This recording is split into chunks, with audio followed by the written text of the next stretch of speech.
Everyone, welcome to Savita ನಿಸು YouTube channel. ನಾನು ನಿಮ್ಮ ಸವಿತಾ. ಬನ್ನಿ, ಇವತ್ತಿನ ದಿವಸ ನಾನು ಕೆಲವೊಂದು ಚಟ್ನಿ ಪುಡಿಗಳನ್ನ ಮಾಡ್ತಾ ಇದ್ದೀನಿ.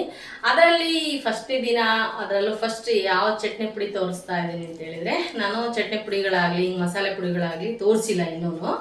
ನಾನು ಯಾವ ಥರ ಮಾಡ್ಕೊತೀನಿ ಅಂತ ಹೇಳ್ಬಿಟ್ಟು ಇವತ್ತು ನಾನು ಹಾಗಲಕಾಯಿ ಚಟ್ನಿ ಪುಡಿ ಮಾಡ್ತಾ ಇದ್ದೀನಿ. ಅದನ್ನು ಯಾವ ಥರ ಮಾಡ್ತಾ ಇದ್ದೀನಿ ನಾನು ಅಂತೇಳಿ ನಿಮಗೆ ತೋರಿಸ್ತಾ ಹೋಗ್ತೀನಿ. ಬನ್ನಿ, ಇವಾಗ ಅದಕ್ಕೆ ಏನೇನು ಇಂಗ್ರೀಡಿಯೆಂಟ್ಸ್ ತೊಗೊಂಡಿದ್ದೀನಿ ಅಂತೇಳಿ ನೋಡ್ಕೊಂಡು ಬರೋಣ. ಬನ್ನಿ, ನಾನಿಲ್ಲಿ ನಾನು ಹೇಳ್ದಂಗೆ ಹಾಗಲಕಾಯಿ ಚಟ್ನಿ ಪುಡಿನ ಮಾಡ್ತಾಯಿದ್ದೀನಿ. ನಾನಿಲ್ಲಿ ಒಂದು ಅರ್ಧ ಕೆಜಿಯಷ್ಟು ಹಾಗಲಕಾಯನ್ನು ತೊಗೊಂಡಿದ್ದೀನಿ. ಬನ್ನಿ, ಹೇಳ್ತಾ ಹೋಗ್ತೀನಿ. ಅರ್ಧ ಕೆಜಿ ಹಾಗಲಕಾಯನ್ನು ಹೆಚ್ಚಿ ಇಟ್ಕೊಂಡು ಸ್ವಲ್ಪ ಬಿಸಿಲಿಗೆ ಹಸಿ ಎಲ್ಲ ಹೋಗೋ ಥರ ಸ್ವಲ್ಪ ಬಿಸಿಲಿಗೆ ಹಾಕ್ತೀನಿ. ಹಂಗಾದ್ರೆ ಚೆನ್ನಾಗಿರುತ್ತೆ ಅಂತ. ಹಾಗೇ ಫ್ರೈ ಮಾಡ್ಕೋಬೋದು, ತೊಂದರೆ ಇಲ್ಲ. ಆದ್ರೂ ಸ್ವಲ್ಪ ನೀರು ಆರೋ ಥರ ಬಿಸಿಲಿಗೆ ಹಾಕಿದ್ರೆ ಚೆನ್ನಾಗಿರುತ್ತೆ. ಇದನ್ನೆಲ್ಲ ಕಟ್ ಮಾಡಿಕೊಂಡು ನಾನು ಸ್ಲೈಸ್ ಮಾಡ್ಕೊತೀನಿ. ಸ್ವಲ್ಪ ಚಿಕ್ಕದಾಗೇ ಮಾಡಿಕೊಂಡು ಬಿಸಿಲಿಗೆ ಹಾಕ್ತೀನಿ. ಆನಂತರ ಏನೇನು ಇಂಗ್ರೀಡಿಯೆಂಟ್ಸ್ ತೊಗೊಂಡಿದ್ದೀನಿ ಅಂತ ಹೇಳ್ತಾ ಹೋಗ್ತೀನಿ. ನಾವು ಅವಾಗಲೂ ಹೇಳ್ದಂತೆ ನಾನು ಹಾಗಲಕಾಯಿನೆಲ್ಲ ತೊಳೆದ್ಬಿಟ್ಟು ಈ ಥರ ಸ್ಕ್ವೇರ್ ಆಗಿ ಅಂದರೆ 1 ಇಂಚಷ್ಟು ಕಟ್ ಮಾಡಿ ಒಂದು ದಿವಸ ಒಳ್ಳೆ ಬಿಸಿಲಿಗೆ ಒಣಗಾಕಿ ಸಂಜೆ ಎತ್ತಿಟ್ಕೊಂಡಿದ್ದೀನಿ. ಇದು ಹಾಗಲಕಾಯಿ ಚಟ್ನಿ ಪುಡಿ ಮಾಡೋಕ್ಕೋಸ್ಕರನ. ಬನ್ನಿ, ಇವಾಗ ಇದೆಲ್ಲ ಬಾಡಿಸ್ಕೊಳ್ಳೋಣ ಫ್ಯಾನ್ಗೆ ಹಾಕ್ಕೊಂಡು. ನಂತರ ಅದನ್ನ ಸ್ವಲ್ಪ ಆರೋದಕ್ಕಿಬಿಟ್ಟು ನಂತರ ಚಟ್ನಿ ಪುಡಿ ಮಾಡೋಣಂತೆ. ಅಷ್ಟರೊಳಗೆ ನಾನು ಫಸ್ಟು ಅದಕ್ಕೆ ಇಂಗ್ರೀಡಿಯೆಂಟ್ಸ್ ಏನು ತೊಗೊಂಡಿದ್ದೀನಿ ಹಾಗಲಕಾಯಿ ಚಟ್ನಿ ಪುಡಿಗೆ ಅಂತ ಹೇಳಿದರೆ, ಇದು ಸ್ವಲ್ಪ ಚೇಂಜ್ ಆಗಿರುತ್ತೆ ಚಟ್ನಿ ಪುಡಿ ಮಾಡೋ ವಿಧಾನ.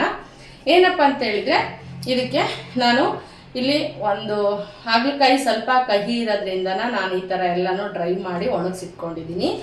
ಅದಕ್ಕೆ ನಾನು ಒಂದು 7-8 ಬ್ಯಾಡಗಿ ಮೆಣಸಿನ್ಕಾಯಿ ಮತ್ತು ಒಂದು 8-10 ಗುಂಟೂರು ಮೆಣಸಿನ್ಕಾಯಿ, ಒಂದು 6-7 ಬೆಳ್ಳುಳ್ಳಿ ಗಡ್ಡೆನ ಎಲ್ಲ ಬಿಡಿಸಿ ಇಟ್ಕೊಂಡಿದ್ದೀನಿ. ಹಾಗೆಯೇ ಸ್ವಲ್ಪ ಹುಣಸೆ ಹಣ್ಣು ತೊಗೊಂಡಿದ್ದೀನಿ. ರುಚಿಗೆ ಸ್ವಲ್ಪ ಬೆಲ್ಲ ಕೂಡ ಹಾಕ್ತಾಯಿದ್ದೀನಿ. ಹಾಗೆಯೇ ಅರಿಶಿನ ಪುಡಿ ತೊಗೊಂಡಿದ್ದೀನಿ, ಜೀರಿಗೆ ತೊಗೊಂಡಿದ್ದೀನಿ, ರುಚಿಗೆ ತಕ್ಕಷ್ಟು ಉಪ್ಪನ್ನು ಹಾಕ್ತಾಯಿದ್ದೀನಿ. ಬನ್ನಿ, ಇವಾಗ ಪ್ಯಾನ್ನ ಬಿಸಿಗಿಟ್ಟಿದ್ದೀನಿ. ಇವಾಗ ಒಣಮೆಣಸಿನ್ಕಾಯಿನ ಫ್ರೈ ಮಾಡ್ಕೊಳ್ಳೋಣ. ಇದೆಲ್ಲನೂ ಕೂಡ ನಾನು ಇನ್ಸ್ಟೆಂಟಾಗಿ ಸ್ವಲ್ಪ ಕಡುಬಿನ ಹಿಟ್ಟು, ದೋಸೆ ಹಿಟ್ಟು ಎಲ್ಲ ಮಾಡಿದೆ ಮಗನ ಕಳ್ಸೋಣ ಅಂತ. ಅವರು ಇವನ್ನೆಲ್ಲ ಮಾಡ್ಕೊಳ್ತಾ ಕುತ್ಕೊಳ್ಳೋಕೆ ಟೈಮು ಇರಲ್ಲ, ಮಾಡ್ಕೊಳ್ಳೋದಿಲ್ಲ. ಇಷ್ಟ ಕಷ್ಟಪಟ್ಟು ಮಾಡ್ಕೋಬೇಕು ಅಂತ ಅಂದರೆ ನಮಗೇನೋ ಈಸಿ, ಮಕ್ಕಳಿಗೆ ಹೊಸ್ದಾಗಿ ಕಲಿಯೋರಿಗೆ ಕಷ್ಟನೇ ಆಗಿರುತ್ತೆ. ಹಾಗಾಗಿ ಅವನಿಗೆ ಇದನ್ನೆಲ್ಲನೂ ಜೋಡಿಸಿ ಕಳ್ಸೋಕ್ಕೋಸ್ಕರ ನಾನು ಈ ಚಟ್ನಿ ಪುಡಿಗಳನ್ನ ಮಾಡ್ತಾಯಿದ್ದೀನಿ. ಅವರಿಗೊಂದು ಆರೋಗ್ಯನೂ ಸಿಗಬೇಕು, ರುಚಿಯಾಗೂ ಇರಬೇಕು ಅಂತ ಹೇಳ್ಬಿಟ್ಟು ನಾನು ಈ ಹಾಗಲಕಾಯಿ ಚಟ್ನಿ ಪುಡಿ ತುಂಬ ಒಳ್ಳೆಯದಿದು ಬಾಣಂತಿಯರಿಗೆ, ಆಮೇಲೆ ಗ್ರೋತ್ ಆಗ್ತಾರಂಥ ಮಕ್ಕಳುಗಳಿಗೆ, ಆಮೇಲೆ ದೊಡ್ಡವರಾಗಿರೋಂಥ ಮಕ್ಕಳುಗಳಿಗೆ ತುಂಬ ಬೆನಿಫಿಟ್ಟು ಹಾಗಲಕಾಯಿಂದನ. ಹಾಗಾಗಿ ಅದ್ರ ಚಟ್ನಿ ಪುಡಿನ ಕಡುಬಿಗೆ ಎಲ್ಲ ತುಪ್ಪ ಹಾಕ್ಕೊಳ್ತಿದ್ರೆ ತುಂಬಾ ಚೆನ್ನಾಗಿರುತ್ತೆ. ಮೆಂತ್ಯ ಚಟ್ನಿ ಆಗಲಿ ಹಾಗಲಕಾಯಿ ಚಟ್ನಿ ಆಗಲಿ. ನಾನಿಲ್ಲಿ ಚಟ್ನಿ ಪುಡಿ ಮಾಡ್ತಾಯಿದ್ದೀನಿ, ಸ್ಟೋರ್ ಮಾಡಿಟ್ಕೊಳ್ಳೋ ಅಂತ ಚಟ್ನಿ ಪುಡಿ ಮಾಡ್ತಾಯಿದ್ದೀನಿ. ಬನ್ನಿ, ಇವಾಗ ಮೆಣಸಿನ್ಕಾಯಿ ಫ್ರೈ ಆಗ್ತಾಯಿದೆ. ಹಾಗೆ ಜೊತೆಗೆ ಇದಕ್ಕೆ ಬೆಳ್ಳುಳ್ಳಿ ಮತ್ತು ಹುಣಸೆಹಣ್ಣು ತೊಗೊಂಡಿವಲ್ಲ ಅದನ್ನು ಸ್ವಲ್ಪ ಬಿಸಿ ಮಾಡಿ ಎತ್ತಿಟ್ಕೊಳ್ಳೋಣ.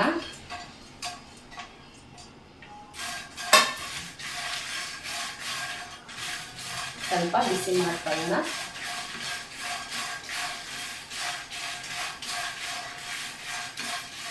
ತುಂಬಾ ಟೇಸ್ಟಿಯಾಗಿರುತ್ತೆ. ಏನಪ್ಪ ಹಾಗಲಕಾಯಿ ಚಟ್ನಿ ಪುಡಿ ಅಂತ ಮೂಗು ಮುರಿಯೋದು ಬೇಡ, ಗೊತ್ತೇ ಆಗೋದಿಲ್ಲ ನಾವು ಹಾಗಲಕಾಯಿ ಚಟ್ನಿ ಪುಡಿ ತಿಂತಾ ಇದ್ದೀವಿ ಅಂತೇಳಿ. ಏನಂದ್ರೂ ಗೊತ್ತಾಗಲ್ಲ, ಅಷ್ಟು ಚೆನ್ನಾಗಿರುತ್ತೆ.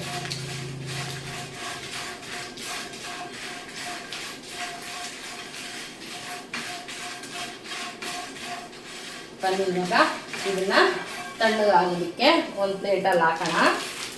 ಇವಾಗ ಬಾಕಿ ಕೆಲಸ ಏನು, ಹಾಗಲಕಾಯಿನ ಫ್ರೈ ಮಾಡ್ಕೊಳ್ಳೋದು. ಅದು ಸ್ವಲ್ಪ ಬಿಡಿ ಆಗಿ ಸ್ವಲ್ಪ ಉಳಿದಿದೆಯಲ್ಲ ಹಸಿ, ಅದೆಲ್ಲನೂ ಕೂಡ ಇದರಲ್ಲಿ ಹೋಗ್ಬೇಕು. 1-2 ಡ್ರಾಪ್ ಅಷ್ಟು ಎಣ್ಣೆನ ಹಾಕ್ತೀನಿ ನಾನಿಲ್ಲಿ. ನೋಡಿ, ಇಷ್ಟೇ ಹಾಕ್ತೀನಿ. 1 ಟೇಬಲ್ ಸ್ಪೂನ್ ಅಂದ್ಕೊಳ್ರಿ, ಅಷ್ಟೇ ಹಾಕ್ತಾ ಇರೋದು. ಇದಕ್ಕೆ ಬೇಗ ಉರಿ ಟಚ್ ಆಗುತ್ತೆ ಅಂತ ಹೇಳ್ಬಿಟ್ಟು ಭಾಳ ತುರಿಬೇಕು ಅನ್ಸಲ್ಲ. ಎಣ್ಣೆ ಸ್ವಲ್ಪ ಮಿಕ್ಸ್ ಮಾಡಿದರೆ ಬೇಗ ಉರಿತಾಗುತ್ತೆ. ಹಂಗಾಗಿ 1 ಟೇಬಲ್ ಸ್ಪೂನಷ್ಟು ಆಯಿಲನ್ನು ಹಾಕ್ಕೊಂಡು ಫ್ರೈ ಮಾಡ್ತಾಯಿದ್ದೀನಿ. ಸ್ವಲ್ಪ ಡೀಪಾಗೆ ಮಾಡ್ಕೊಳ್ಳೋಣ. ಸ್ವಲ್ಪ ಇದು ಚೆನ್ನಾಗಿ ಫ್ರೈ ಆಗಬೇಕು, ರೋಸ್ಟ್ ಥರ ಆಗಬೇಕು, ಅಂದರೆ ಚೆನ್ನಾಗಿರುತ್ತೆ. ಸ್ವಲ್ಪ ತಡ ಹಿಡಿಯುತ್ತೆ, ಒಂದು 5-10 ನಿಮಿಷ ಸಣ್ಣ ಊರಿಲೇನೆ ನಾವು ಇದನ್ನು ಬಾಡಿಸ್ಕೋಬೇಕು. ಬಾಡಿಸಿ ನಂತರ ಹಿಂಗಾಗುತ್ತೆ ಇದು ಲಾಸ್ಟಿಗೆ ಅಂತೇಳಿ ನಾನು ನಿಮಗೆ ತೋರಿಸ್ತೀನಿ. ಬನ್ನಿ ಇವಾಗ ನೋಡಿ ಯಾವ ಥರ ಆಗಿದೆ. ಇದಕ್ಕೆ ಹತ್ತಕ್ಕೆ ನೋಡಿ ಯಾವ ಥರ ರೋಸ್ಟ್ ಆಗಿದೆ. ಮತ್ತೆ ಅದ್ರ ಕಲರನ್ನು ಅದು ಕಾಪಾಡ್ಕೊಂಡಿದೆ. ಯಾಕೆ ಗೊತ್ತಾ, ಹಸಿದನ್ನ ನಾನು ಬಿಸಿಲಲ್ಲಿ ಒಣಗಿಸೋದ್ರಿಂದನ ಅದು ಕಲ್ಲರು ಎಲ್ಲರೂ ಹಸಿದನ್ನ ಇಷ್ಟೊಂದು ರೋಸ್ಟ್ ಮಾಡ್ತೀವಿ ಅಂದ್ರೆ ಕರ್ರಗಾಗ್ಬಿಡೋದು. ಎಣ್ಣೆ ಹಾಕಿ ನಾವು ರೋಸ್ಟ್ ಮಾಡ್ತೀವಿ ಅಂತ ಅಂದಿದ್ರೆ ಸ್ವಲ್ಪ ನಾವು ಬಿಸಿಲಿಗೆ ಹಾಕಿರೋದ್ರಿಂದ ಗ್ರೀನ್ ಗ್ರೀನ್ ಕಾಣ್ತಾ ಇದೆ ನೋಡಿ. ಸೌಂಡ್ ಕೇಳಿಸ್ತಾ ಇದೆ ನಿಮಗೆ ನೋಡ್ರಿ, ಎಲ್ಲ ಸ್ಪ್ರೆಡ್ ಮಾಡ್ತಿರೋದು ಸರ ಸರ ಸರ ಸರ ಅಂತ ಅಂದ್ರೆ ಡ್ರೈ ಆಗಿದೆ. ಸ್ವಲ್ಪ ಇದು ತಣ್ಣಗಾಗೋದಕ್ಕೆ ಒಂದು ತಟ್ಟೆ ಒಳಗೆ ಹಾಕಿ ಬಿಡೋಣ. ಒಂದು 10-15 ನಿಮಿಷ ಪೂರ್ತಿ ಇದು ಕೂಲ್ ಆಗಿ ಅವಾಗ ಚಟ್ನಿ ಪುಡಿ ಮಾಡೋಣ.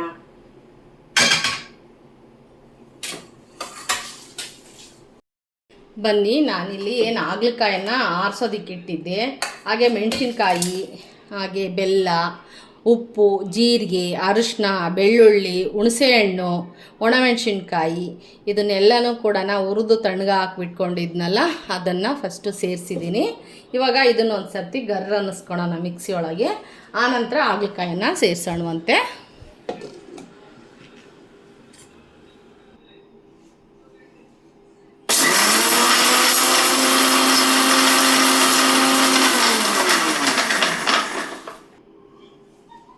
ಇವಾಗ ನೋಡೋಣ, ಇದು ಸ್ವಲ್ಪ ಒಂದು ತರಿ ತರಿ ಥರ ಆಗಿದೆ ನೋಡಿ, ನೋಡ್ತಾ ಇರ್ಬೋದು ನೀವು ತರಿ ತರಿಯಾಗಿ. ಇದನ್ನು ಒಂದು ಸರ್ತಿ ನಾವು ಸ್ಪೂನಲ್ಲಿ ಎಲ್ಲ ಒಂದು ಸರ್ತಿ ಈ ಥರ ಮಿಕ್ಸ್ ಮಾಡಿಕೊಂಡು ಅದರೊಳಗೆ ಇವಾಗ ನಾವೇನು ಹಾಗಲಕಾಯಿ ತೊಗೊಂಡಿರ್ತೀವಲ್ಲ ಅದನ್ನು ಇದಕ್ಕೆ ಸೇರಿಸೋಣ. ಇದನ್ನು ಅಷ್ಟೇ ಅತಿ ನಯಸ್ಸಲ್ಲ, ಒಂದು ತರಿ ತರಿಯಾದಂಥ ಪೌಡರ್ ಬರಬೇಕು, ಆ ಥರ ನಾವು ಪುಡಿ ಮಾಡ್ಕೊಳ್ಳೋಣ.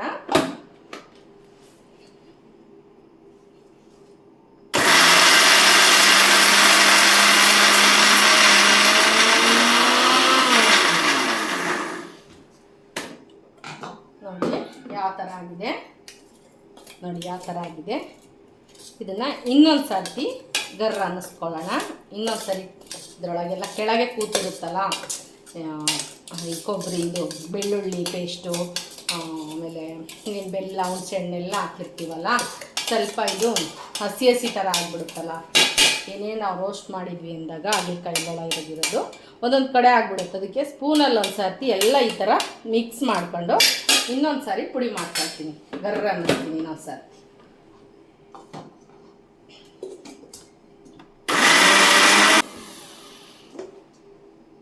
ಇವಾಗ ನೋಡೋಣ ಯಾವ ಥರ ಆಗಿದೆ ಈ ಚಟ್ನಿ ಪುಡಿ ಅಂತ.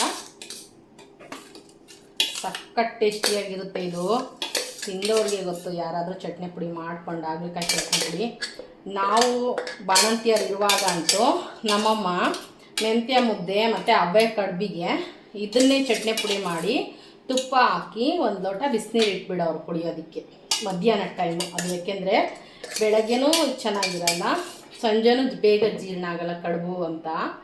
ಮಧ್ಯಾಹ್ನ ಟೈಮು ನಾವು ಎದ್ದು ನಿದ್ದೆ ಸ್ನಾನ ಎಲ್ಲ ಆಗಿರ್ತಾಯಿತ್ತು, ಆವಾಗ ಚೆನ್ನಾಗಿ ಹಶ್ವಾಗಿರ್ತಾಯಿತ್ತಲ್ಲ, ಆ ಟೈಮಲ್ಲಿ ನಮಗೆ ಮೆಂತ್ಯ ಮುದ್ದೆ ಅಥವಾ ಕಡುಬು, ಗೋಧಿ ಕಡುಬು ಮಾಡಿದ್ರೆ ಅವಾಗ ನಮಗೆ ಈ ಥರ ಚಟ್ನಿ ಪುಡಿಗಳು ಕಡುಬು ಕೊಟ್ಟು ಚೆನ್ನಾಗಿ ಅಗಿಬೇಕಿತ್ತು. ಸ್ವಲ್ಪ ನಾವು ಎಕ್ಸಸೈಸ್ ಆಗೋದು ನಮಗೆ.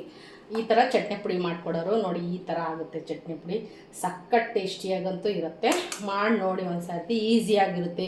ಆಮೇಲೆ ಡಯಾಬಿಟಿಕ್ ಪೇಷಂಟ್ಗಂತೂ ತುಂಬ ಒಳ್ಳೆಯ ಆಹಾರ ಇದು ಅಂತ ಹೇಳ್ಬೋದು.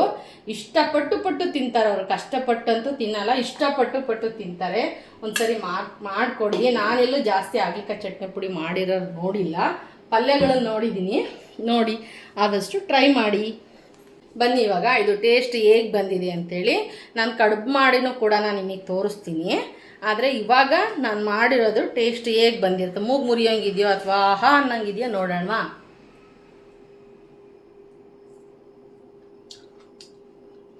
ಸ್ಟ್ರಾಂಗ್ ಆಗಿದೆ, ಸಖತ್ತಾಗಿದೆ.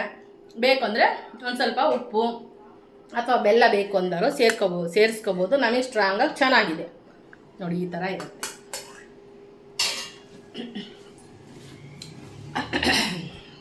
ಈಸಿಯಾಗಿರುತ್ತೆ. ಇದು ರೆಡಿ ಆಹಾರ ಇದ್ದಂಗೆ ಈ ಥರ ಎಲ್ಲ ಮಾಡಿಟ್ಕೊಳ್ಳೋದ್ರಿಂದನ ಪಟ್ಟಂತೆಲ್ಲ ಅದು ಸ್ಟ್ರೈನ್ ಆಗಿರುತ್ತೆ, ಟಯರ್ಡ್ ಆಗಿರುತ್ತೆ, ಎಲ್ಲರೂ ಹೋಗಿ ಬಂದಿರ್ತೀವಿ. ಒಂದು ಗ್ಲಾಸು ಮಿಲೆಟ್ಸ್ ರೈಸು ಅಥವಾ ಮಾಮೂಲಿ ರೈಸು ಇಟ್ಕೊಂಡು ಒಂದು ಚಮಚ ತುಪ್ಪ ಹಾಕ್ಕೊಂಡು ಒಂದು ಚಮಚ ಚಟ್ನಿ ಪುಡಿ ಹಾಕ್ಕೊಂಡು ತಿಂತಾಯಿದ್ರೆ ಸಖತ್ ಟೇಸ್ಟಿಯಾಗಿರುತ್ತೆ. ಮಾಡ್ಕೊಳ್ಳಿ. ಇಷ್ಟ ಆದರೆ ಲೈಕ್ ಮಾಡಿ, ಶೇರ್ ಮಾಡಿ, ಕಮೆಂಟ್ ಮಾಡಿ, ಹಾಗೆ ಹೊಸ್ತಾ ನೋಡ್ತಾರೆ ಸಬ್ಸ್ಕ್ರೈಬ್ ಮಾಡ್ಕೊಳ್ಳಿ ಅಂತ ಹೇಳ್ತಾ ಬಾಯ್, ಮತ್ತೆ ಸಿಗೋಣ.